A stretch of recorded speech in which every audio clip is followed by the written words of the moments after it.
There exists a small island at the southern tip of the Malay Peninsula that, within the span of a single human lifetime, transformed itself from a disease-ridden tropical swamp populated by a scattering of fishing villages into one of the most technologically advanced, meticulously planned, and economically powerful city-states anywhere on the planet. And the story of how this transformation happened involves colonial ambition, wartime devastation, a sudden and unwanted independence, visionary leadership willing to make deeply unpopular decisions, and an almost obsessive commitment to long-term planning that continues to shape nearly every aspect of daily life on the island even today. And in this video, we will trace that entire journey from the earliest colonial founding through the extraordinary feats of engineering and governance that gave the world modern Singapore. Before Singapore became the gleaming metropolis recognized today by travelers and business leaders across the globe, the island existed largely on the margins of regional history,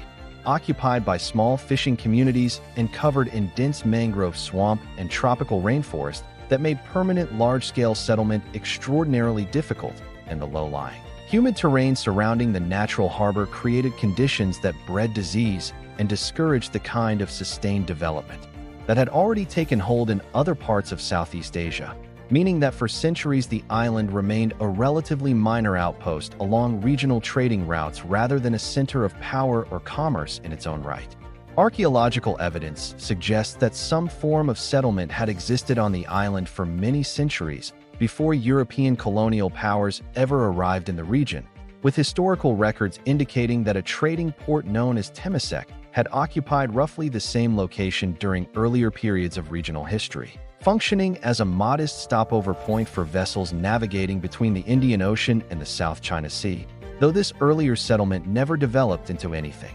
resembling the scale or significance that the island would eventually achieve under British colonial administration and, later, as an independent nation. The broader geopolitical context surrounding the island during the early 19th century involved intense competition between European colonial powers for control over the increasingly valuable trade routes connecting India, China, and the wider markets of Europe. And it was within this competitive environment that British colonial administrators began actively searching for a strategic location capable of securing British commercial interests against growing Dutch influence throughout the surrounding archipelago, a search that would eventually lead directly to the small, sparsely populated island at the tip of the Malay Peninsula. This began to change in 1819, when a representative of the British East India Company named Stamford Raffles recognized the strategic potential of the island's deep natural harbor, positioned precisely along the narrow strait separating the Indian Ocean from the South China Sea, and negotiated an agreement with local rulers that granted the British trading rights to establish a settlement on the island, a decision driven primarily by the desire to secure a strategic foothold that could challenge Dutch commercial dominance across the wider region and provide British shipping with a reliable stopover point along the increasingly vital trade route connecting Europe to China. Once established, the new settlement grew with remarkable speed, as Raffles deliberately designated Singapore a free port, eliminating the tariffs and trading restrictions that burdened commerce at many other regional ports. And this single policy decision attracted merchants, traders, and laborers from across Asia, drawing significant populations of Chinese, Malay, and Indian settlers who together built the diverse, multi-ethnic society that continues to define Singapore's population and culture into the present day, even as the underlying economic and political structures governing the island have changed dramatically over the intervening 2 centuries.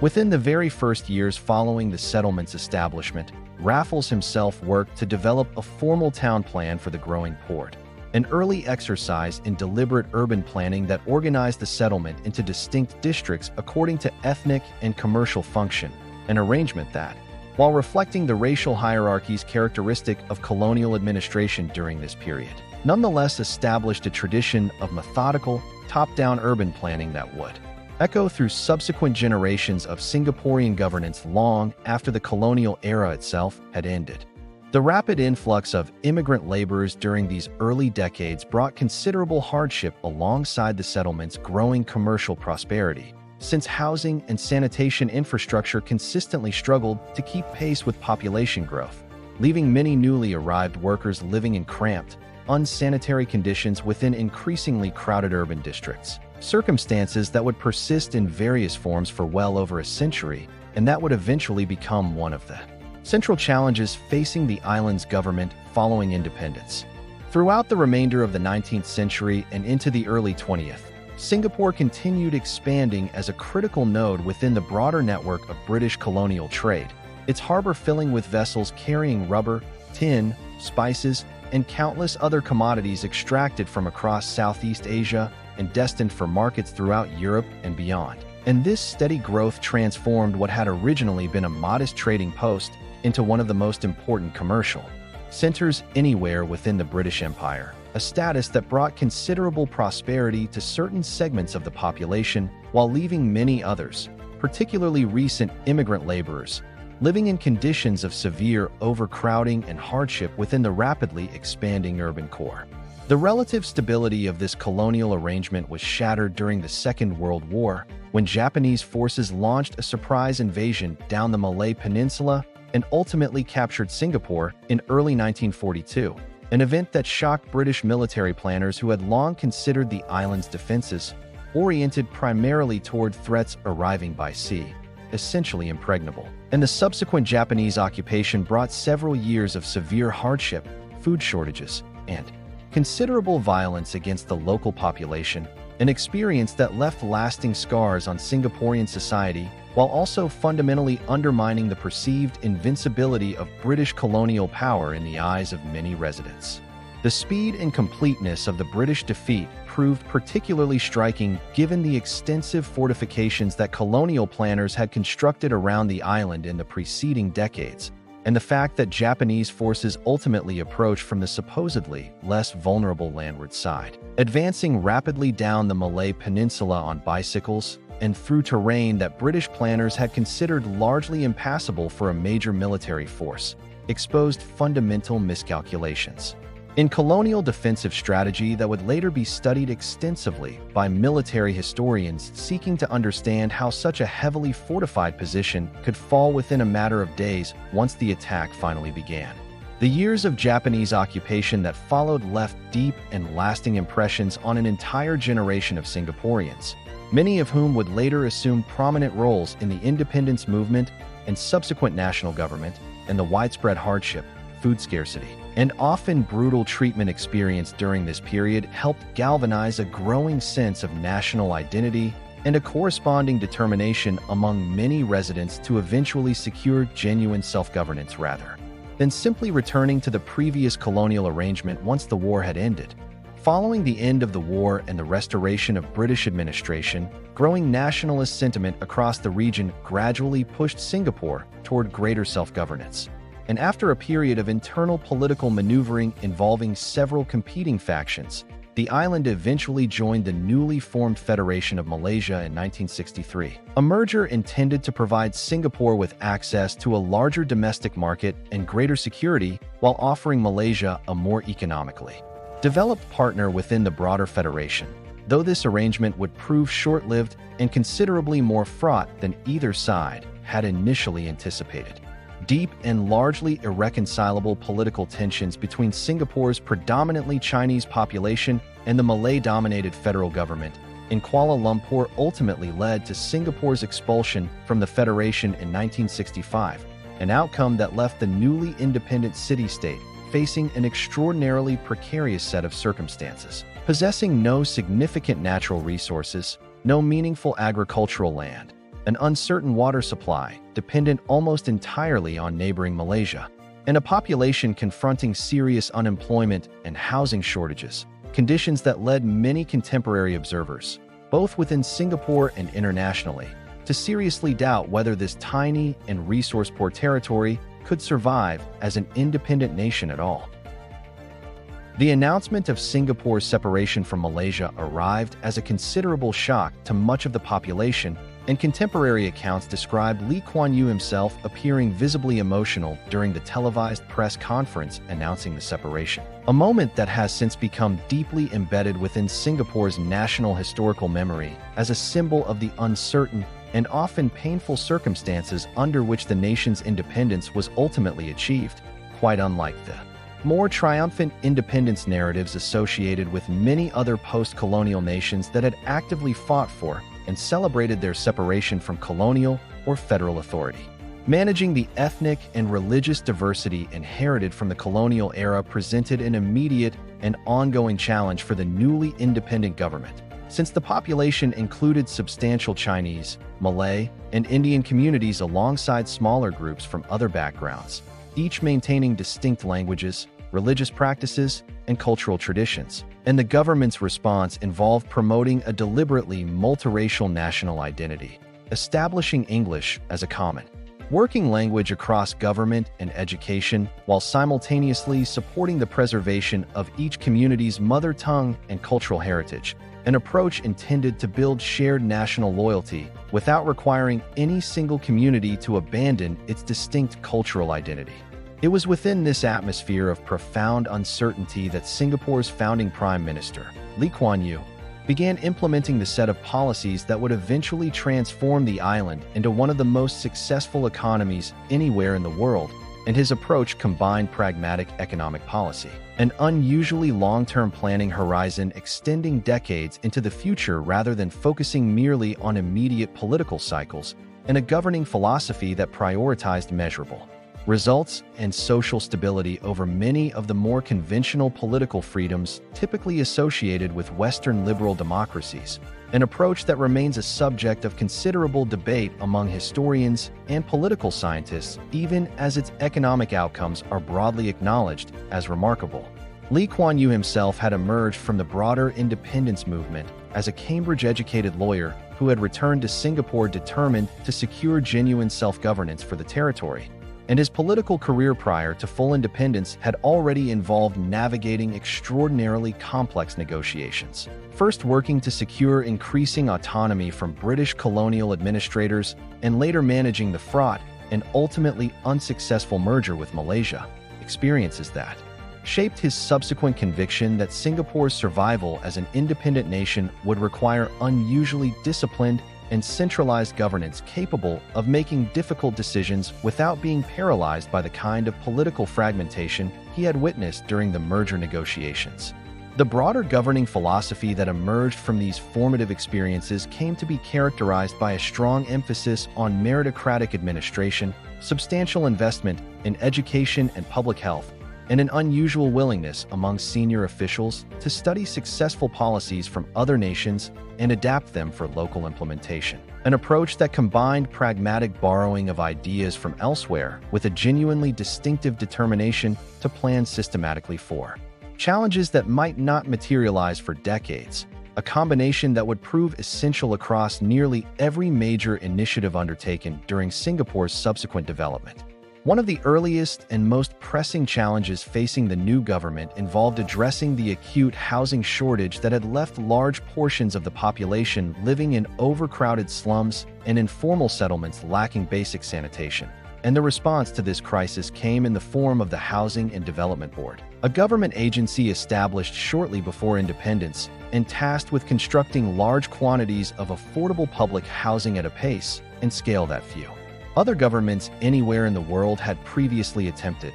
and within just a few years, this agency had begun constructing entire new towns consisting of high-rise apartment blocks designed to house hundreds of thousands of residents who had previously lacked access to adequate shelter. The scale of this public housing program proved genuinely transformative, and within a few decades, the vast majority of Singapore's entire population came to live in government-built housing, a remarkable departure from the private housing markets that dominate most other developed economies. And this achievement required not only the physical construction of enormous quantities of housing, but also the development of entirely new financial mechanisms, including a mandatory national savings scheme known as the Central Provident Fund, which allowed working citizens to accumulate the necessary funds to purchase long-term leases on these government-built apartments while simultaneously building savings intended to support retirement and healthcare needs later in life. The design of these public housing estates evolved considerably over subsequent decades,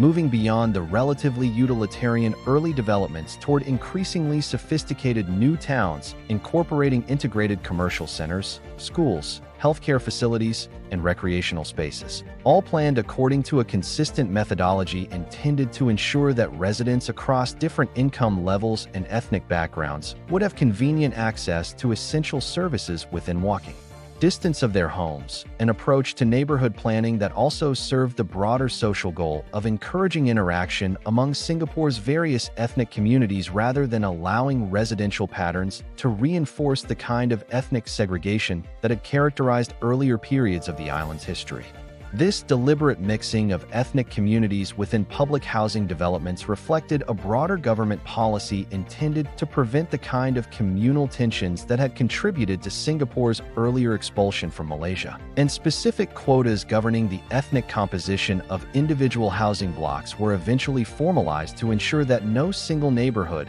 would become dominated by any particular ethnic group, a policy that continues to generate occasional controversy. Regarding individual housing choices, while remaining broadly credited with contributing to the sustained social stability that has characterized Singapore throughout its post-independence history. Alongside this ambitious housing program, the government simultaneously pursued an aggressive strategy of industrialization intended to generate employment and reduce the newly independent nation's dependence on entrepot trade alone. And this strategy involved actively courting foreign investment through a combination of political stability, favorable tax policies, and substantial investment in infrastructure and worker training, an approach that gradually attracted manufacturing operations from multinational corporations seeking a reliable base of operations within the rapidly growing economies of Southeast Asia, laying the foundation for decades of sustained economic growth that would eventually elevate Singapore into the ranks of the world's wealthiest nations measured by income per resident.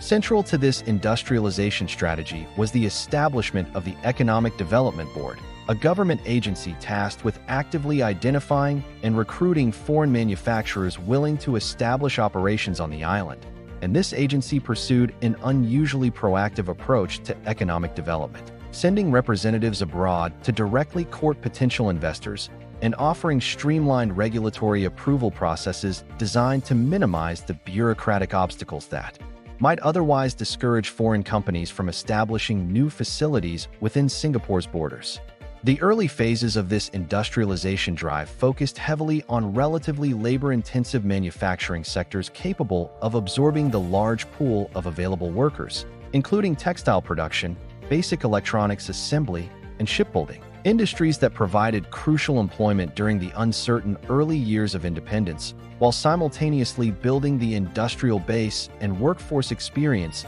that would later support Singapore's gradual transition toward more technically sophisticated and higher-value manufacturing activities as the decades progressed.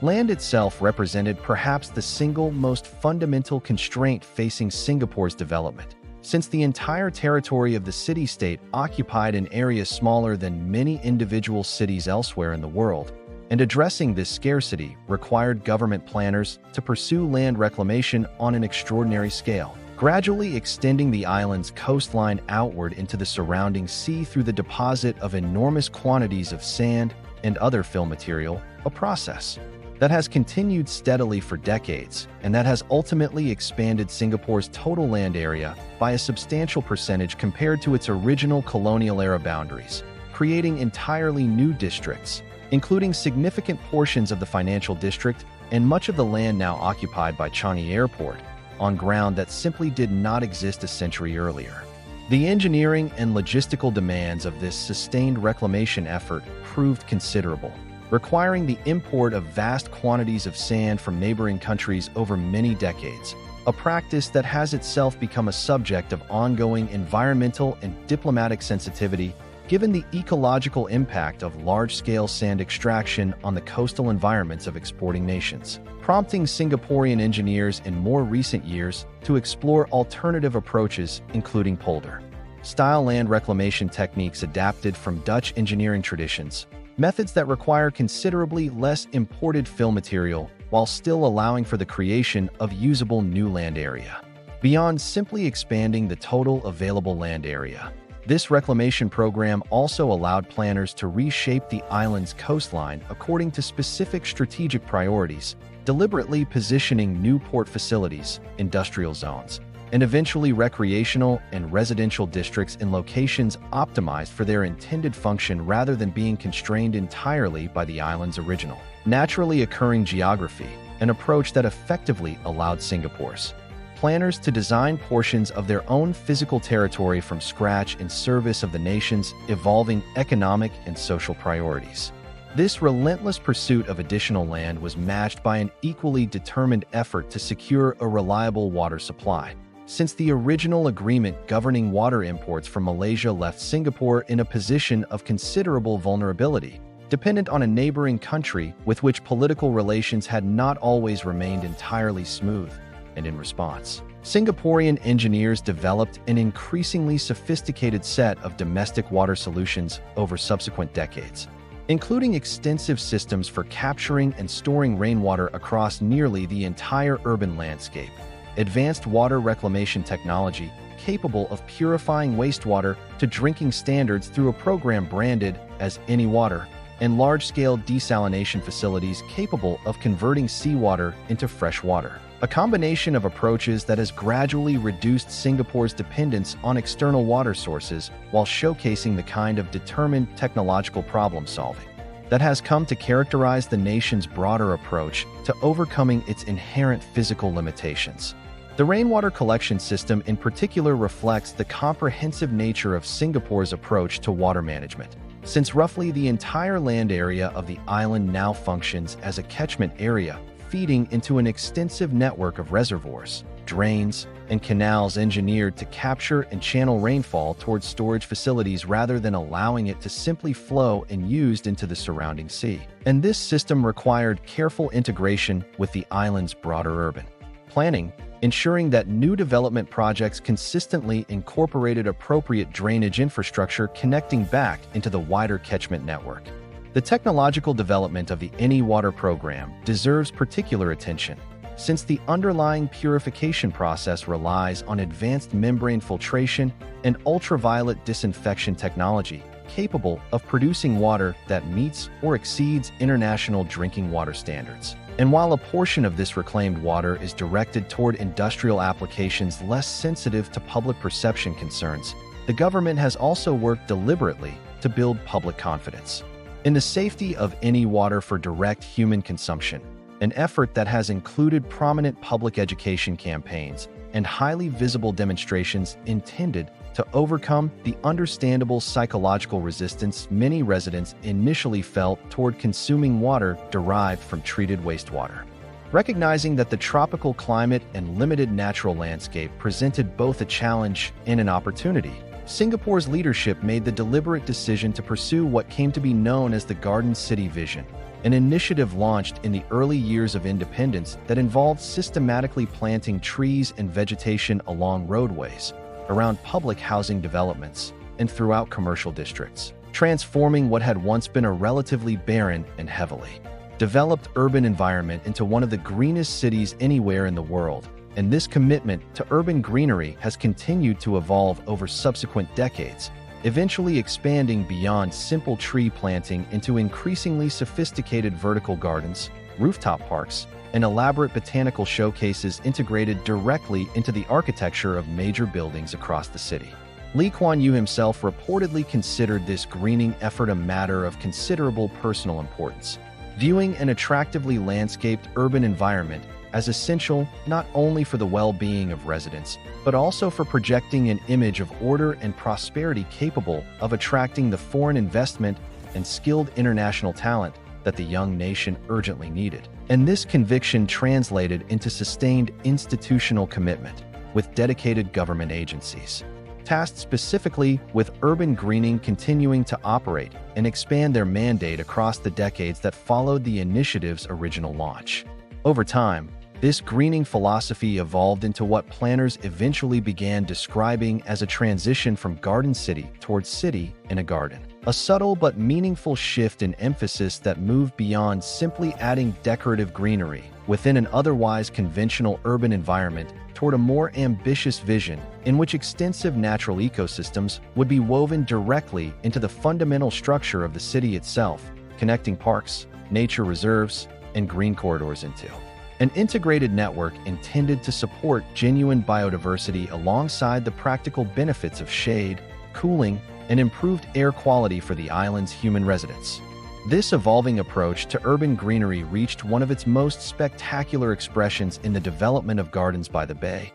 an enormous horticultural park constructed on reclaimed land near the city's financial district and featuring towering artificial structures known as super trees. Vertical gardens that rise many stories into the air while housing thousands of plant species and generating solar power through integrated photovoltaic panels. And this project, along with numerous other examples of biophilic architecture integrated throughout the city, has helped establish Singapore's reputation as a global leader in demonstrating how dense urban development and extensive natural greenery can coexist within the same limited physical space rather than existing as fundamentally incompatible priorities. Beyond the super trees themselves, Gardens by the Bay incorporates two enormous climate-controlled conservatories capable of recreating growing conditions found in cooler, drier climates entirely unsuited to Singapore's natural tropical environment, allowing the cultivation of plant species that would otherwise be impossible to grow successfully on the island.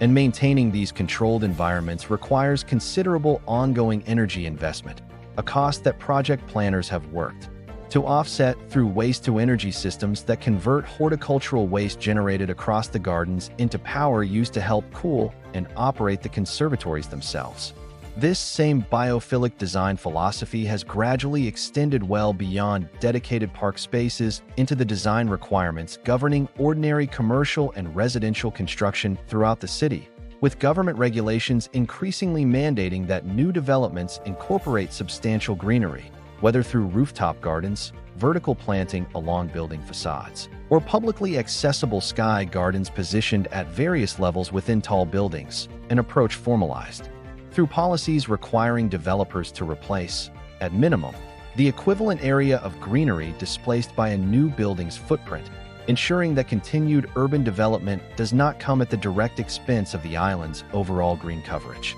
Parallel to these efforts to green the urban landscape, Singapore's planners simultaneously pursued an ambitious long-term strategy for organizing the island's overall development through a series of comprehensive planning documents known as concept plans, periodically updated master planning frameworks that projected land use requirements decades into the future and that allowed the government to systematically allocate scarce land among competing priorities including housing, industry, transportation infrastructure, and environmental preservation, an approach to urban planning notable for its extraordinary time horizon, often looking 50 years or more into the future rather than focusing narrowly on immediate development pressures. These planning documents required planners to make consequential decisions about the fundamental structure of the island's future development. And one of the earliest and most significant choices involved organizing growth around a decentralized network of regional centers rather than allowing the entire population and economic activity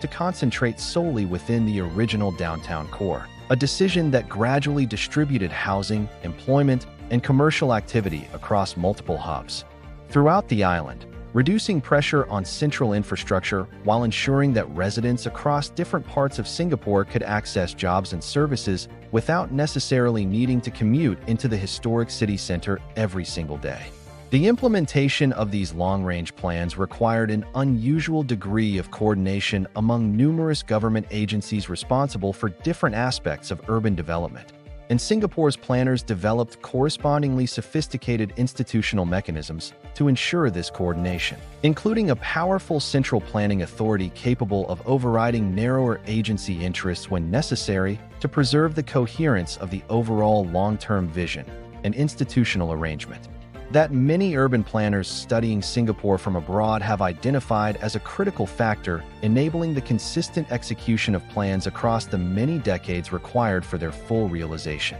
This long-term planning approach extended directly into the development of Singapore's transportation infrastructure, where the government made early and substantial investments in an extensive mass rapid transit rail network designed to provide efficient public transportation throughout the island, while simultaneously discouraging excessive private automobile use through a combination of high vehicle taxes. A sophisticated electronic road pricing system that charges drivers variable tolls based on congestion levels and strict limits on the total number of vehicles permitted on the island at any given time. Policies that, while sometimes controversial among residents facing significant costs to own private vehicles, have collectively allowed Singapore to avoid many of the severe traffic congestion problems that continue to plague other rapidly growing cities across the region. The Certificate of Entitlement system governing vehicle ownership represents one of the more distinctive and closely studied elements of this transportation policy,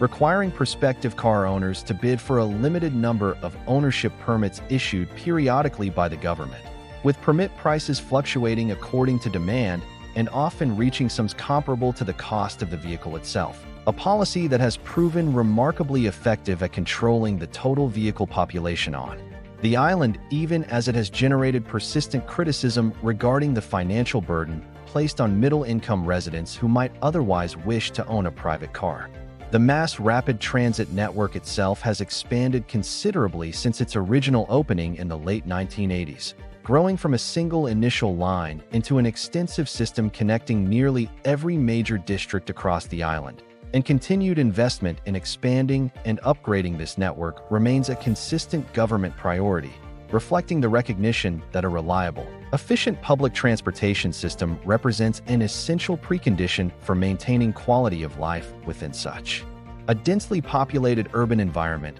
while simultaneously supporting continued economic growth and development across the island's various regional centers. Singapore's economic transformation continued accelerating through the final decades of the 20th century, as the nation gradually shifted away from its earlier reliance on relatively low-skilled manufacturing toward increasingly sophisticated sectors, including electronics production, petrochemical refining, and eventually financial services. A transition supported by sustained government investment in education and workforce development intended to ensure that the domestic labor force possessed the skills necessary to compete within these increasingly technical and knowledge-intensive industries, an investment that has helped Singapore maintain consistently strong economic performance even as manufacturing costs elsewhere in the region have made low-skilled production increasingly uncompetitive.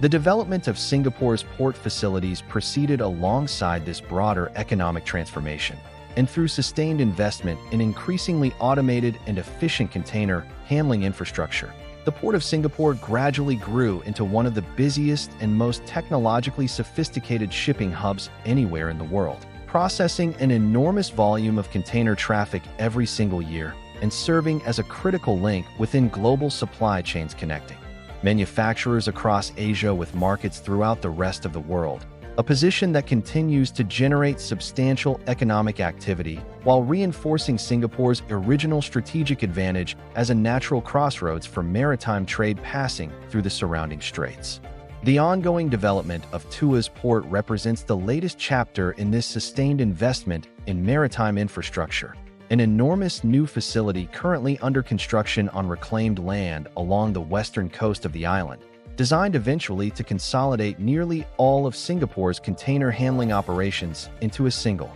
highly automated facility employing extensive robotics and artificial intelligence to manage vessel scheduling, container movement, and yard operations with minimal direct human intervention, a project reflecting the continued determination among Singaporean planners to maintain technological leadership within an increasingly competitive global shipping industry. Changi Airport underwent a similarly dramatic transformation over these same decades, evolving from a relatively modest regional airport into one of the most consistently highly rated air travel hubs anywhere in the world, distinguished not only by its operational efficiency in handling enormous volumes of passenger and cargo traffic, but also by its architectural ambition, incorporating features including an indoor waterfall, extensive indoor gardens, and numerous other amenities specifically designed to transform what might otherwise be a purely functional transit space into a genuine destination in its own right. an approach reflecting the broader Singaporean philosophy of treating even essential infrastructure as an opportunity for architectural and experiential excellence rather than settling for merely adequate functionality. The centerpiece of this approach arrived with the completion of Jewel Changi Airport, an enormous glass-domed structure housing the world's tallest indoor waterfall alongside terraced indoor forests, retail space, and entertainment facilities. A project that required considerable engineering ingenuity to manage the structural and drainage demands of channeling collected rainwater through a controlled indoor waterfall feature while simultaneously supporting the extensive planting required to sustain a genuine indoor forest environment within an active commercial airport terminal.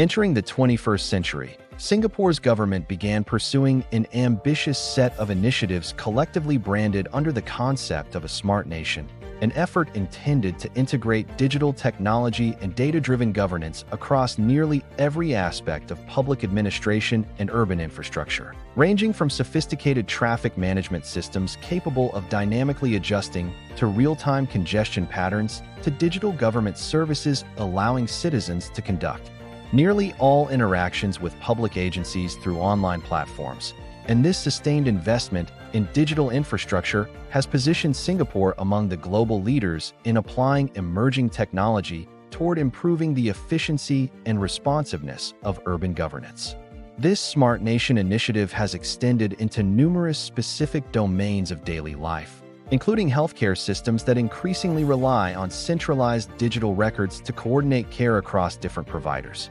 sensor networks distributed throughout public housing estates capable of monitoring elderly residents living alone and alerting emergency services should unusual patterns of activity suggest a potential medical emergency, and extensive experimentation with autonomous vehicle technology on selected roadways, reflecting the government's characteristic willingness to pilot emerging technologies at scale rather than waiting for such innovations to mature fully elsewhere before adopting them domestically. Despite these remarkable achievements, Singapore's development model has not proceeded without significant criticism and ongoing challenges, since the same centralized, long-term planning approach that enabled such rapid and coordinated development has also involved considerable restrictions on political freedom and civil liberties that many observers outside Singapore continue to view as fundamentally incompatible with genuine democratic governance, and the nation continues to grapple with persistent concerns regarding income inequality, an aging population placing increasing strain on social support systems, and ongoing anxiety about maintaining economic competitiveness in an increasingly uncertain global economic environment. The question of political succession has also emerged as an increasingly significant consideration for Singapore's long-term stability, since much of the nation's distinctive governing approach developed under the sustained leadership of a single dominant political party, and, for many years, under the direct influence of Lee Kuan Yew himself, raising ongoing questions among political observers about whether subsequent generations of leadership will maintain the same disciplined, long-term planning orientation that has characterized Singaporean governance since independence, or whether growing political pluralism might eventually alter the fundamental character of the nation's approach to policy making. Looking toward the future, Singapore's planners continue extending their characteristic long-term thinking toward addressing emerging challenges, including rising sea levels associated with global climate change, which pose a particularly acute threat to a low-lying island nation that has already invested so heavily in extending its coastline through land reclamation. And current planning efforts increasingly incorporate coastal protection measures, further greening initiatives intended to help mitigate urban heat, and continued investment in renewable energy sources intended to reduce the nation's historical dependence on imported fossil fuels for electricity generation. Given the limited availability of land suitable for large-scale solar or wind installations, Singapore's approach to renewable energy has required considerable creativity, including extensive deployment of floating solar panels across reservoirs and coastal waters, ongoing exploration of regional electricity grid connections that could allow the import of renewable power generated in neighboring countries, and continued research into emerging technologies that might eventually allow such a small and densely populated territory to meet a meaningful proportion of its energy needs through domestically generated renewable sources.